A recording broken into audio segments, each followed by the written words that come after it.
तो हमारी जो सोसाइटी है उसके अंदर एक विषय बना हुआ है चर्चा का, जो जिसका नाम है कि जो लड़कियों की एज है शादियों की, वो 21 वर्ष कर दी जाए। मतलब लड़की की जो एज होती है 18 वर्ष, उसको बढ़ा करके 21 वर्ष कर दिया जा रहा है। तो इसके ऊपर गवर्नमेंट एक बिल भी लेके आने वाली है बहुत जल्दी। लेकिन जो 2018 में जया जेटली, जो 2018 में एक समिति बनाई गई थी, गठित की गई थी इसके बारे में अपनी रिकमेंडेशन देने के लिए कि जो महिलाओं की एज है उसको 18 वर्ष से 21 वर्ष बढ़ाया जाए या नहीं बढ़ाया जाए, और इसके पॉजिटिव नेगेटिव्स भी इसमें लागू किए गए थे, वो भी बताए जाएंगे।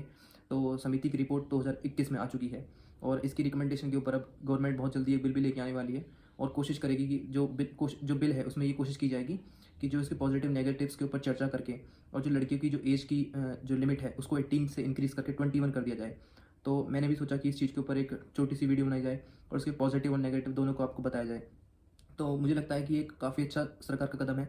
तो मुझे इसके जो पॉजिटिव नज़र आ रहे हैं वो मैं आपको बताऊंगा, फिर इसके नेगेटिव भी बताऊंगा मुझे जो नज़र आ रहे हैं।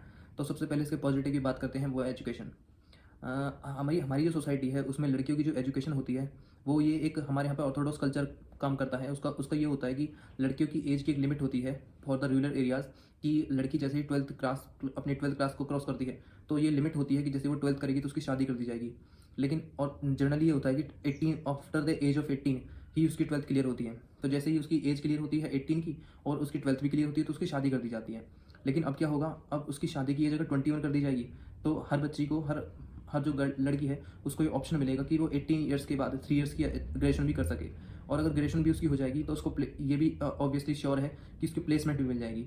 तो वो फाइनेंशियली इंडिपेंडेंट भी हो पाएंगे। तो एक हो गया कि उसकी एजुकेशन इंप्रूव होगी, सेकंड होगा वो फाइनेंशियली इंडिपेंडेंट होगी, और थर्ड है न्यूट्रिशन। जो अभी हमने देखा माल न्यूट्रिशन की इशू इंडिया में काफ़ी केसेस उसके बढ़ रहे हैं, माल न्यूट्रिशन के, कुपोषण के। तो जो हमारी माताएं होती हैं वो कुपोषित होती हैं ज़्यादातर, और इन द एज ऑफ 18 ये ज़्यादा चांसेस होते हैं कि वो कुपोषण यानी कि जो माल न्यूट्रिशन है उसकी शिकार होती हैं। तो अगर ये एज 21 हो जाएगी तो 3 ईयर्स उनको एब्जॉर्व करने में अच्छा टाइम मिलेगा, और उनकी जो बच्चे पैदा करने की जो एक लिमिट होती है उसमें जो न्यूट्रिशन की नीड होती है वो भी फुलफिल हो पाएगी। और थर्ड, मुझे जो फिफ्थ, सॉरी 3 हो गए, तो मुझे चौथा इसका जो पॉजिटिव लगता है वो ये लगता है कि हमारी सोसाइटी में जो हमारी बच्चियाँ होती हैं, जो लड़कियाँ होती हैं, उनके ऊपर काफ़ी प्रेशर होता है कि मतलब आप 18 के हो जाओ, आप 12th क्लियर करो, तो एक प्रेशर होता है कि आपकी तुरंत शादी कर दी जाएगी। तो वो कुछ भी इनोवेटिव सोचने से पहले ये सोचती हैं कि कुछ भी करने का कोई लाभ नहीं है, क्योंकि 18 के बाद तो मेरी शादी फिक्स है। तो मुझे लगता है कि कहीं ना कहीं इनका जो डेवलपमेंट इतना नहीं हो पाता जितना होना चाहिए। जो भारत की महिलाएं हैं इतना डेवलपमेंट नहीं कर पाई जितना कि बाकी देशों की महिलाओं ने इतना डेवलपमेंट किया। एक जो वुमेन एम्पावरमेंट है वो इंडिया के अंदर कमज़ोर रहा, और ये बड़ा इशू भी है इंडिया के लिए। तो मुझे लगता है कि इसको एड्रेस करने के लिए ये एक्ट सबसे अच्छा है। तो जब 18 की एज में वो ये श्योर फील करेंगे कि हमारी एज अब बढ़ा दी गई है 21 वर्ष, तो वो उन 3 वर्षों में अपने लिए कुछ भी इनोवेटिव, कुछ भी अच्छा सोचेंगी, और कुछ भी ऐसा करेंगी जो इस देश की इकोनॉमी के लिए भी कंट्रीब्यूशन होगा, और उनका सेल्फ डेवलपमेंट भी इसमें जरूर से एड्रेस हो पाएगा। अच्छा, ये तो हो गई है पॉजिटिव बातें। तो ज़रूर इसके नेगेटिव भी कुछ होंगे, क्योंकि आपको पता ही है कि कोई भी चीज़ अगर आती है तो उसके पॉजिटिव के साथ नेगेटिव भी आते हैं। तो जो इसका सबसे बड़ा नेगेटिव है वो है कि कुछ लड़कियां ऐसी होती हैं, जो फर्स्ट नेगेटिव है वो ये है कि कुछ लड़कियां ऐसी होती हैं जिनकी इच्छा ये होती है कि हम अपनी एज 18 के पार होते ही कर लें। तो अगर ऐसी लड़कियों की जो इच्छा होती है वो नहीं पूरी हो पाएगी, वो अपनी शादी, अब उनको 3 ईयर वेट करना पड़ेगा। सबसे पहले तो यही है जो नॉर्मली। सेकेंड वन जो है, जो कि सीरियस इशू है, वो है कि नाबालिग होना। अभी क्या है कि इंडिया में जो क्रिमिनल रिपोर्ट 2020 में आई थी उसमें बताया गया कि नाबालिगता के आधार पर जो बच्चियां होती हैं, जैसे अगर कोई बच्ची है उसको किसी के साथ मतलब शादी करनी है, और वो किसी के साथ अपनी फैमिली से परेशान होकर उसके साथ शादी कर लेती है, तो नाबालिगता के आधार पर अगर 18 वर्ष से पहले वो शादी करती है तो उसको घर पे नाबालिगता के आधार पर बुला लिया जाता है पुलिस द्वारा। जो महिला पुलिस कांस्टेबल होती हैं, जो मतलब पुलिस पुलिस जो हमारी पुलिस जो होती है वो ये बोलती है कि आप अभी तक नाबालिग नहीं हुए, यानी 18 ईयर्स आपने कंप्लीट नहीं किया।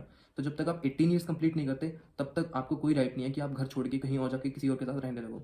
तो पहले ये एज 18 थी, लेकिन अब जैसे ही 21 हो जाएगी तो ऐसे केसेस भी और ज़्यादा आएंगे जो नाबालिगता के आधार पर बच्चियों को ज़बरदस्ती घर में रखा जाएगा। तो इसका सबसे बड़ा नेगेटिव मुझे यही लगा। तो अब बात करते हैं चौथे नेगेटिव की। तो जैसा कि मैंने आपको तीसरे नेगेटिव में बताया कि जो इंडिया में चाइल्ड मैरिजेस के जो केसेस हैं वो बढ़ जाएंगे। तो अब क्योंकि चाइल्ड मैरिज कहलाएगा 21 से पहले शादी, तो जो 21 से पहले जो माताएं बहनें शादी होंगी जिनकी, तो वो प्रेग्नेंट के ड्यूरिंग या डिलीवरी के ड्यूरिंग अगर हॉस्पिटल में जाएंगी तो उनको इलीगलाइज माना जाएगा। और तो ऐसा होगा कि जो नॉर्मल डिलीवरी होती है वो मैक्सिमम केसेस ऐसे आएंगे कि वो हॉस्पिटल में ना होकर के घर पे होंगी, जिससे कि महिलाओं की जो उनकी जान है उनको खतरा होगा, और बच्चों की भी जो जो बच्चे हैं उनको भी खतरा होगा। तो मैंने आपको समझाया कि इस एक्ट के आने से पॉजिटिव और नेगेटिव दोनों क्या होंगे। तो इन द लास्ट मैं अब आपको बताऊंगा कि वे फॉरवर्ड क्या है। Way forward, the future way. The future way for girls, वो क्या होना चाहिए? तो मेरे हिसाब से 4 ऐसे पॉइंट हैं जो हमारे वे फॉरवर्ड होने चाहिए गर्ल्स एम्पावरमेंट के लिए। तो पहला एम्पावरमेंट है एजुकेशन। हाँ, आप देखते हो कि जो हमारी गर्ल्स हैं, जो लड़कियाँ हैं, जो ज़्यादातर वो क्वालिटी एजुकेशन से काफ़ी मतलब उसमें उनकी प्रतियोगिता है, उनमें उनका पार्टिसिपेशन है, लेकिन उस हिसाब से नहीं है जिस हिसाब से होना चाहिए। हमें फोकस करना चाहिए गर्ल्स एजुकेशन के ऊपर। गर्ल्स ज़्यादा से ज़्यादा स्कूल जाएँ, कॉलेज जाएँ। जैसे कि अभी आप हिंदू पढ़ते हैं तो उसमें एक बहुत सारे आर्टिकल कोविड के बाद आए भी थे कि आफ्टर कोविड क्या हुआ है कि जो जो लड़कियाँ कोविड से पहले स्कूल और कॉलेज जाती थी, कोविड के बाद ये टेंडेंसी देखी गई है कि जो लड़कियां हैं वो कॉलेज और स्कूल कम जा रही हैं। तो हमें ये इंश्योर करना चाहिए कि गर्ल्स ज़्यादा से ज़्यादा कॉलेज जाएँ, ज़्यादा से ज़्यादा स्कूल जाएँ और जो क्वालिटी एजुकेशन है उसको वो एब्जॉर्व कर पाएँ। तो फर्स्ट वे फॉरवर्ड ये हो गया। सेकंड होना चाहिए ऑर्थोडॉक्स कल्चर। ऑर्थोडॉक्स कल्चर को हमें रिड्यूस करना है। कैसे करेंगे? वो होगा अवेयरनेस से। अगर गर्ल्स में ये अवेयरनेस होगी कि what is right, what is wrong and what is the empowerment of girls, वो इन सब चीज़ों को, इश्यू को समझेंगी, खुद से पढ़ेंगी, खुद से जानकारी लेंगी इन सब चीज़ों की। तो मुझे लगता है कि जो ऑर्थोडॉक्स कल्चर का प्रेशर उनके ऊपर हमेशा से रहता है जातिवाद को लेके, और मतलब एक ये होता है कि फैमिली में एक बॉय को ज़्यादा प्रेफरेंस दी जाती है, एक गर्ल्स को कम प्रेफरेंस दी जाती है, तो उस चीज़ को भी आप अच्छे से काउंटर कर पाओगे। और तीसरा और लास्ट वे फॉरवर्ड है गर्ल्स फाइनेंशियल इंडिपेंडेंसी। चलो मैं आपको एक गवर्नमेंट की एक रिपोर्ट थी, उसका आपको एक फैक्ट बताता हूँ। अभी ये गवर्नमेंट की रिपोर्ट आई थी, उसमें फैक्ट दिया गया था कि भारत में जितनी पुलिस है, मतलब कि जो आर्म फोर्सेस हैं, उसमें गर्ल्स कंट्रीब्यूशन क्या है? आप सोचिए कितना होगा आपके हिसाब से? कितना होगा? ओनली 7%। मतलब 100% आर्म फोर्सेस में, पूरे देश की 100% आर्म फोर्सेस में, इसमें पुलिस भी इंक्लूड है, आर्मी और जितनी भी फोर्सेस हैं उन सबको इंक्लूड करने के बाद सिर्फ 7%, ओनली 7% कंट्रीब्यूशन है गर्ल्स का। अब सोचिए जिस देश की 50% आबादी का कंट्रीब्यूशन सिर्फ 7% है इस देश की जो इंटरनल फोर्सेस में, तो उसका एम्पावरमेंट इतना इजीली कैसे हो जाएगा? तो मुझे लगता है कि जो गवर्नमेंट है वो 18 से 21 जो एज को क्राइटेरिया को इंक्रीज़ कर रही है, वो उसका काफ़ी अच्छा स्टेप है। लेकिन अपने लेवल पे, सोसाइटी के लेवल पे और अपने इंडिविजुअल लेवल पे हमें कोशिश करनी चाहिए कि जो गर्ल्स एम्पावरमेंट है वो से ज़्यादा इंश्योर हो, उनकी अवेयरनेस इंश्योर हो, एजुकेशन इंश्योर हो, और जो गर्ल्स डेवलपमेंट है, सेल्फ डेवलपमेंट, वो भी ज़्यादा इंश्योर हो। और वो जब होगा जब आपको इनोवेटिव, आपको इंडिपेंडेंसी देंगे, और जो मुझे लगता है कि हमेशा हर गर्ल को प्रोवाइड करनी चाहिए। So thank you so much, आपने इस वीडियो को देखा, और आपके जो विचार हों आप ज़रूर इस कमेंट सेक्शन में लिखें। और अगर आपको ये वीडियो अच्छी लगी है तो प्लीज़ को लाइक करें, आप इसको शेयर भी कर सकते हैं। Thank you so much.